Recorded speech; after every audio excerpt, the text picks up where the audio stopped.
প্রতীক কুমার মাঝির সঙ্গে কথা বলছি। হ্যাঁ বলুন। অনিন্দ চৌধুরী বলছিলাম। বলছি, আপনি একটা পোস্ট করেছেন যে আপনাদের বোলপুরে নাকি হোলি উৎসব বন্ধ করে দেওয়া হয়েছে। কারা বন্ধ করেছে? কেন বলুন তো?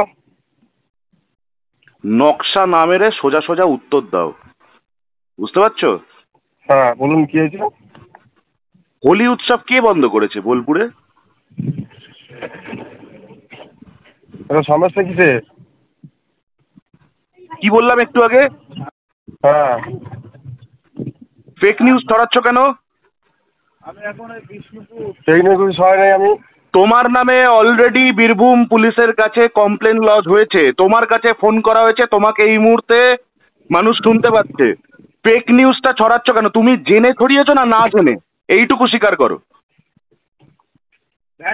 ঠিক আছে, আমি হিন্দু, আমাদের ঠিক পরিষদে আছে কথা না বলি, ঠিক তারপর আছে, ঠিক আছে কি ঠিক নেই সেটা আমরা বলবো, সেটা বাংলার মানুষ বলবে, প্রশাসন বলবে। তুমি জেনে ছড়িয়েছো না না জেনে ছড়িয়েছো? আর ফোনটা কাটার চেষ্টা করো না। এত নাম্বার থেকে এতবার ফোন যাবে, ফোনটা কিন্তু কেটে শেষ করতে পারবে না তুমি।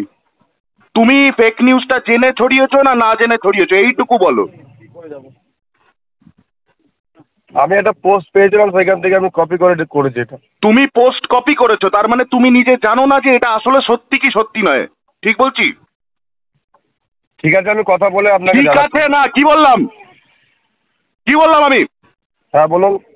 তুমি জেনে করেছো না না জেনে করেছো?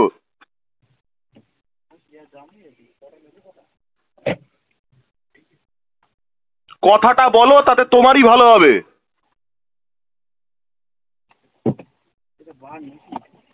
আমি বিষয়টা বুঝতে পারিনি, বলুন তো কি হয়েছে ব্যাপারটা। যে পোস্টটা করেছো বোলপুরে নাকি হোলি উৎসব বন্ধ করে দেওয়া হচ্ছে, দোল উৎসব বন্ধ করে দেওয়া হচ্ছে, এই পোস্টটা তুমি বলছো একটা অন্য ফেসবুক পোস্ট দেখে তুমি কপি পেস্ট করেছো, তাই তো? হ্যাঁ হ্যাঁ হ্যাঁ। তার মানে তুমি ম্যাটারটা জানো না। হ্যাঁ হ্যাঁ হ্যাঁ ঠিক।